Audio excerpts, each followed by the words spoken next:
গণতান্ত্ৰিক দেশ এই দেশখনৰ এগৰাকী নাগৰিক হিচাপে এটা জনগোষ্ঠী হিচাপে এই জনগোষ্ঠীটোৰ সমস্যাৰ আজি সমাধান কৰিবৰ কাৰণে বহু সময়ত আমি দাবী উত্থাপন কৰি আহিছোঁ। এই 4 লক্ষ জনসাধাৰণে পৰিপূৰ্ণ শৰণীয়া কছাৰী জনগোষ্ঠীৰ এই সমস্যাটো সমাধান কৰি দিবৰ কাৰণে কোনো ৰাজ্য চৰকাৰ বা কেন্দ্ৰীয় চৰকাৰে আজি তাৰিখলৈকে তীব্ৰতৰ ইতিবাচক ব্যৱস্থা গ্ৰহণ নকৰিলে। সেইকাৰণে আজি এই বিক্ষোভ কাৰ্যসূচীৰ জৰিয়তে অসমৰ মাননীয় মুখ্যমন্ত্ৰী মহোদয়লৈকে আমি অনুৰোধ জনাইছোঁ।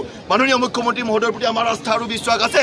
তেখেতৰ পোনপটীয়া হস্তক্ষেপত শৰণীয়া কছাৰী জনগোষ্ঠীৰ এই দীৰ্ঘদিনীয়া সন্মুখীন হৈ থকা শৰণীয়া কছাৰী জনগোষ্ঠীৰ জনজাতীয় প্ৰমাণপত্ৰৰ সমস্যাটো অতি শীঘ্ৰে সমাধান কৰিব লাগিব আৰু শৰণীয়া কছাৰীক স্বায়ত্তশাসিত পৰিষদ প্ৰদান কৰিব লাগিব। কাৰণ আজিৰ তাৰিখত অসমত 10টাকৈ কিন্তু শৰণীয়া কছাৰীক আজিৰ তাৰিখত মাহীয়াৰ দৃষ্টিৰে চোৱা হৈছে। এই মাহীয়াৰ দৃষ্টি আমি সহ্য কৰা নহ'ব। এই বঞ্চনা আমি সহ্য নকৰোঁ। কাৰণ অসমৰ বুকুত খিলঞ্জীয়া আদিম ভূমিপুত্ৰ জনজাতি জনগোষ্ঠী হৈও যদি আমাৰ সাংবিধানিক অধিকাৰৰ কাৰণে মানে কক বকাই থাকিবলগীয়া হয়, ইয়াতকৈও ভাৰতবৰ্ষৰ দৰে কল্যাণকামী গণতান্ত্ৰিক দেশ এখনৰ অসম ৰাজ্যত এটা জনগোষ্ঠী হিচাপে আটাইতকৈ দুৰ্ভাগ্যজনক কথা। ডাবল ইঞ্জিনৰ চৰকাৰ বুলি কোৱা হৈছে।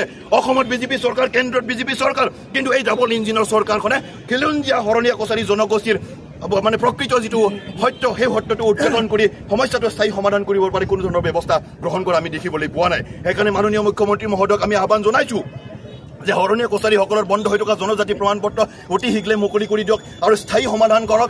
ইয়াৰ উপৰিও শৰণীয়া কছাৰীক স্বায়ত্তশাসিত পৰিষদ প্ৰদান কৰক। এই দুইটা ডিমাণ্ড লৈ পেলাই বিশেষকৈ আজি যোৱাকালিৰ পৰাই 3দিনীয়া এই গণবিক্ষোভ কাৰ্যসূচী ঘোষণা কৰা হৈছিলে। যোৱাকালি বাক্সা জিলা সদৰ বাক্সা জিলাত প্ৰায় 3000 মানুহৰ সমাগমত এই অনুষ্ঠান কৰা হৈছে।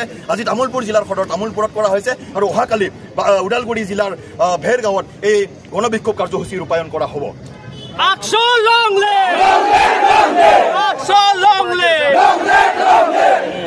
BTC পৰিষদীয় নিৰ্বাচনৰ সমাগত আৰু